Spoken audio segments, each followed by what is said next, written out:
राम मंदिरास 14 कोटी देणारे नुवाल नागपूरमुळे पुन्हा चर्चेत. नागपूरमध्ये सोलार एक्सप्लोजिव्ह नावाची एक कंपनी आहे. या कंपनीमध्ये 18 डिसेंबर रोजी स्फोट झाला.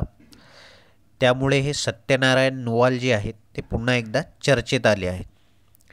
या सत्यनारायण नुवाल यांनी राम मंदिराला 14 कोटी रुपये दिले आहेत. या सत्यनारायण नुवाल यांनी ही सोलार एक्सप्लोजिव्ह कंपनी 1995 साली स्थापन केली. या कंपनीचे जे प्रोपेलिन आहे हे प्रोपेलिन अग्नी आणि ब्रह्मोस या क्षेपणास्त्रांमध्ये वापरण्यात येते. आणि या कंपनीला दिवंगत सैन्यप्रमुख जनरल बिपिन रावत तसेच माजी गृहमंत्री संरक्षण मंत्री राजनाथ सिंग यांनी भेट दिली आहे. सागरी सूक्ष्मजीवांपासून प्रतिजैविके. चीनचे एक शास्त्रज्ञ आहेत ज्यांचं नाव आहे टियान. यांनी दक्षिण चीन समुद्रामध्ये सुमारे 3.685 किलोमीटर खोलीच्या तळाशी जाऊन काळ्या चिखलातून एक जीवाणू शोधून काढला.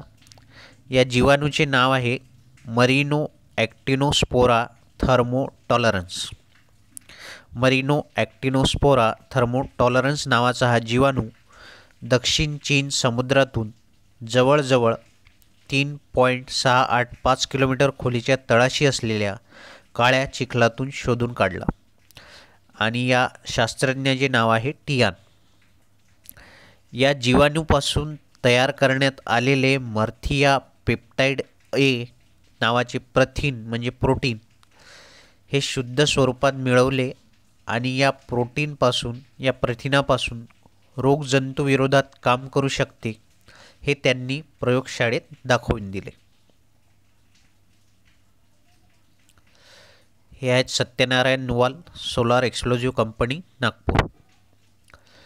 97वे अखिल भारतीय मराठी साहित्य संमेलन अमळनेर येथे 2 ते 4 फेब्रुवारी दरम्यान होणार आहे. या संमेलनाचे अध्यक्ष प्रसिद्ध साहित्यिक प्राध्यापक डॉक्टर रवींद्र शोभणे हे असणार आहेत. आणि या संमेलनापूर्वी म्हणजे 1 फेब्रुवारी 2024 रोजी एक बालमेळावा होणार आहे. या बालमेळाव्यामध्ये बालनाट्य, साने गुरुजींच्या जीवनावर आधारित नाट्यप्रवेश, नाट्यछटा आणि गाणी सादर होतील. 97वे अखिल भारतीय मराठी साहित्य संमेलन जळगाव जिल्ह्यातील अमळनेर येथे डॉक्टर रवींद्र शोभणे यांच्या अध्यक्षतेखाली 2 फेब्रुवारी ते 4 फेब्रुवारी 2024 दरम्यान होणार आहे.